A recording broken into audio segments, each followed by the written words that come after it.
Candide by Voltaire, read by Jack Davenport. Candide, or optimism, translated from the German of Dr. Ralph, together with the addenda which were found in the doctor's pocket when he died at Minden in the year of grace 1759. Chapter 1. How Candide was brought up in a beautiful castle, and how he was kicked out of the same.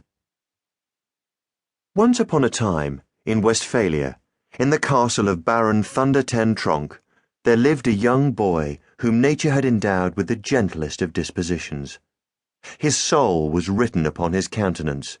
He was quite sound in his judgment, and he had the most straightforward of minds. It is for this reason, I believe, that he was called Candide. The older servants of the household suspected that he was the son of the Baron's sister by a kind and upright gentleman of the neighbourhood, a man whom this lady had consistently refused to marry because he had only ever been able to establish 71 heraldic quarterings, the rest of his family tree having been destroyed by the ravages of time. The Baron was one of the most powerful noblemen in Westphalia, for his castle had a door and windows. His great hall was even adorned with a tapestry. All the dogs in his farmyard would combine when the need arose to make up a pack of hounds. His grooms were his whippers-in, and the local vicar his great almoner. They all called him Your Lordship, and laughed at his jokes. The Baroness, who weighed approximately 350 pounds, therefore enjoyed a large measure of public esteem, and she performed the honours of the house with a degree of dignified aplomb that rendered her all the more respectable. Her daughter, Cunegonde, being 17 and of a high complexion, looked fresh, chubby, and toothsome.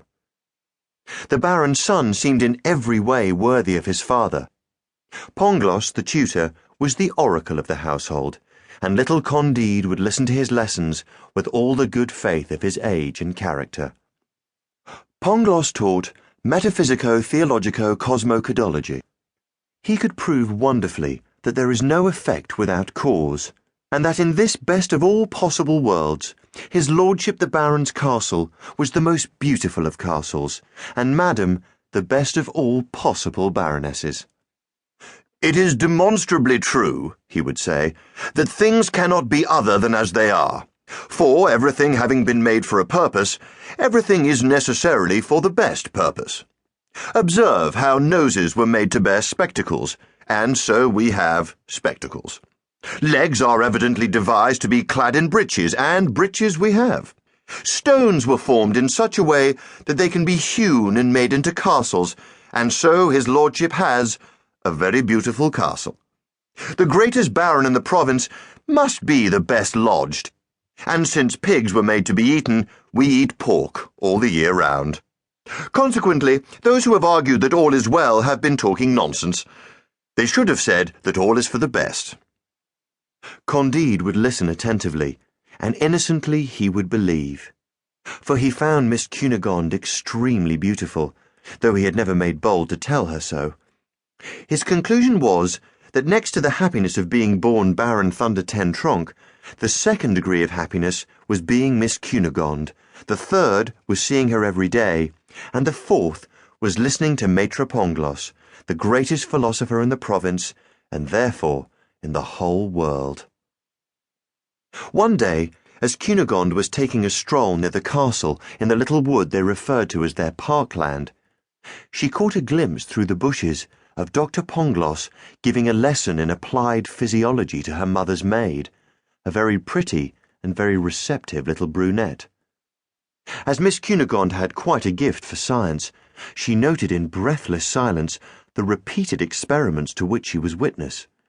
She saw clearly the doctor's sufficient reason, the effects, and the causes, and returned home all agitated, her thoughts provoked, and filled with a desire to be a scientist, musing that she might well be able to be young Candide's sufficient reason, just as he could well be hers. She met Candide on her return to the castle and blushed.